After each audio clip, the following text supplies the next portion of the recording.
So with WWE 2K23 coming out in just under 5 weeks, I think, I've realised I've got to wrap this universe mode up. So things will pick up a bit in the next few weeks to kind of wrap up some of the storylines I've had going on. Speaking of which, WWE are in Asia, or actually, no they're not, they're in New Zealand, but it's like a Pacific tour. And along for that tour is a couple guys from Raw, Roman Reigns, the champion, and his tag partner Umaga, and an all-Samoan tag team match here, which is popular in Auckland given a healthy population of Samoans in the city. And Roman Reigns had the advantage early, but the Usos took over and took advantage of Umaga, who is strong and scary, but still rough around the edges as a wrestler. And you see here, working together well to pick up the win. Usos, the winners in Auckland. Next, across the ditch to Sydney, and with the Australian flag around his waist, the green and gold, it's Buddy Murphy, and he is the United States Tag Team Champion alongside Seth Rollins, who did not join him on this trip. He was a little bit negative about the whole thing, saying Buddy wasn't ready and he should have been focused on their tag team, but this was a great opportunity for Buddy Murphy that he went right at. And he probably would have been seen as a rather large underdog, but he really made his presence known in this match, having earned it mostly because he's Australian and John Cena wanted to defend his Intercontinental title on this trip, but also because, he is a champion and John Cena was rather indifferent to the challenge, so he was happy to go along with it. And maybe he wasn't so happy once that knee connected with his jaw, but he's able to kick out as John Cena and come back. Those strikes that we know so well of John Cena, the drop kick not so much. Reversal of the powerbomb there, and straight into his signature moves. John Cena turns up the heat in the land down under on Murphy, getting him over the top with the FU, and that'll be that. John Cena retains the Intercontinental Championship on Raw, which of course is the traveling brand of the WWE, whereas SmackDown's just the weekly TV show, though that travels too. Saudi Arabia was next, and Mansoor is a very talented man of that region, of that country, and he picks up his first appearance in the WWE, heading straight to the top and taking on a world champion. So that's a tough way to begin, but it meant that they were able to sell out a stadium in Saudi Arabia, so why not? Mansoor with the kicks. He likes kicks. He's good at kicks. He's good at flying. And similar to Buddy Murphy, kind of runs straight at the champion here, looking at this as his big opportunity. You see there that suplex was not quite technically precise, but the moonsault was nice. Still trying to go for those kicks, and now Ricochet, the kick of his own, a fancy kick. And then a devastating shotgun drop kick. Some tricks of the trade, Ricochet showing his higher level of experience and just putting on a sensational match here with Mansoor. Time for him to come off the top rope, and he lands that ridiculous rolling flippy thingamajig that ends up leaving Mansoor on the canvas. Ricochet defends his Cruiserweight Championship of the world in Saudi Arabia. Now, this was maybe the match most people were looking forward to on this tour. In Yokohama, Japan, it is the trilogy fight between Rob Van Dam and Shinsuke Nakamura, who comes out in his gi and his black belt. Pretty cool looking gi, huh? So Rob Van Dam won the first match. They're 1-1. This is the tiebreaker. I think Nakamura won the first match on SmackDown, and then Rob Van Dam took the pay-per-view win, which was in Michigan, his home state. So now Nakamura gets a match in his home country, and that's only fair. Bit of a Sabu reference there from Rob Van Dam, former tag team partner of his. But no one to come and save him from these kicks to the chest, knees to the head. Nakamura with the Kinshasa off the top, middle rope. And that could be it for this one, early on. Not quite kick out, just at the last minute. These two both martial arts experts, and it's made for a great rivalry between them. Some fantastic matches, and this one no different. Perhaps only different in that it may be better than the other two. Rolling Thunder connects, but not enough. He goes up top, Rob Van Dam. He very well could finish the match with a 5-star frog splash. Nakamura has the fans behind him and they cheer as he kicks out of that one. Rob Van Dam, out of ideas, decides to taunt. He quickly pays for that. And rather ruthlessly, Nakamura's knee goes through his mouth, and that'll be the finish.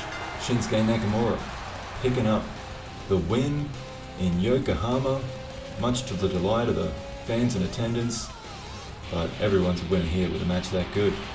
In fact, it was so good that it really should have been the main event. There was another match we're going to feature from that card, and it's the Giants.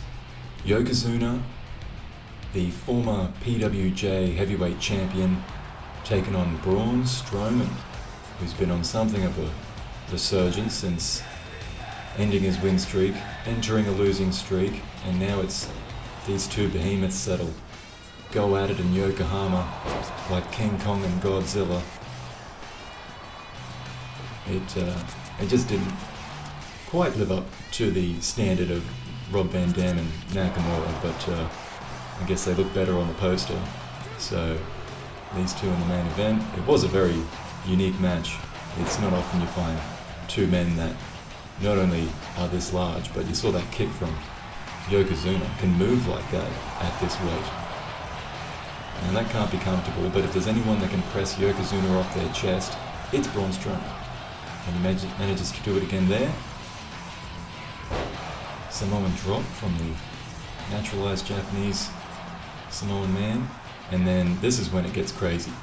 Braun able to lift Yokozuna up onto his shoulder, and not just that, but instead of using his weight down on Yokozuna, he uses gravity against him.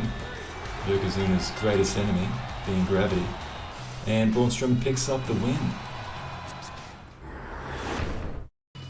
On SmackDown there was a Cesaro quite angry with Shawn Michaels, calling him out, saying he's been ducking the rematch for the Light Heavyweight Championship. He says he's in his prime, he's better than HBK ever was. X-Pac is a joke, that was a joke opponent. He's waited long enough, he's demanding that Shawn Michaels defend his title against him, but Shawn Michaels reveals on the screen he never left California. He's still there on the beach with a beautiful beach babe, and not particularly fussed about Cesaro's demands. Also on SmackDown, while Raw rolls on in the Pacific, Kane picked up a win, only to be interrupted by darkness and The Undertaker, standing behind him, making his debut on WWE after leaving the NWA following the match with Hogan. New Zealand, Australia, Saudi Arabia, Japan, the United States, and now over to the UK. The New Day came out for one of the usual entertaining segments, only to be interrupted by the debuting Dijakovic. from Eastern Europe, coming over to make his way in the WWE, the NXT brand, and Kofi Kingston was his first opponent, challenging him there on the spot. Now, powerful moves from Dijakovic, but it's kind of more showy and fun and flailing kind of moves from Kofi Kingston, which he's known for. Though some agility from Dijakovic, but Kofi shows him how that spinning wheel kick is done, or roundhouse, or whatever that kick is, taekwondo kick. There's a kick. It's more straightforward. Just straighten that gob. Kofi's still in it though, only to have his back broken. And then up he goes, and down he comes, knee in the face. What a finish. Dijakovic picking up the win in his debut. Very, very impressive. And he picked up a mic to tell people what he thought, only for Big E to jump into the ring and challenge Dijakovic himself, saying, how about you pick on someone your own size? And Dijakovic not really giving him a response either way, but that's something to look out for as Big E continues his journey in the UK. Sheffield, all around England and the UK and Ireland, the NXT travels to. And when Johnny Gargano was told he would have to defend the North American Championship back in the UK for the NXT, Becky Lynch jumped in on that promo and said, hey, how about you bring that little B word with you, Johnny? I wouldn't mind beating up Candice LaRae again. And she was happy to put the title on the line, but officials denied LaRae the opportunity to jump the queue, so this is a non-title bout. Candice LaRae, a very devious technical young wrestler, but Becky Lynch, the long reigning United Kingdom champion, showing why she has held that title for so long. Though it was a back and forth bout, quite impressive for LaRae. And going here for the crossface. Becky though, smart to it, able to get out and put on her own hold the disarmer, which LaRae does not last long in. Tapping out, Becky wins. Not necessarily a huge win for her, but just another W in the column, and something for the fans to cheer. Finally, as mentioned, Gargano had to defend that North American Championship in the United Kingdom for NXT, and he was surprised by his opponent. He wasn't told who he would face. Sheamus walks down and he doesn't look too pleased with that, but he has no choice. If he wants to keep the NXT strap around his waist, he's going to have to go through Sheamus, the former multiple-time United Kingdom champion, now changing direction obviously, perhaps maybe using the North American Championship as a chance for him to follow Drew McIntyre into the United States for a shot over there. But Gargano did have a trick up his sleeve. He's a feisty fighter himself, but for the most part, Sheamus did what he wanted to Gargano. It was a bit of a mugging. Bro kick lands. That'll be all she wrote. And we've got a new North American champion. So there you have it. Thank you very much for watching this one. Tune in for the last few weeks. I'll ramp things up and get some storylines sorted. So thank you for watching. Until next time, have a good one.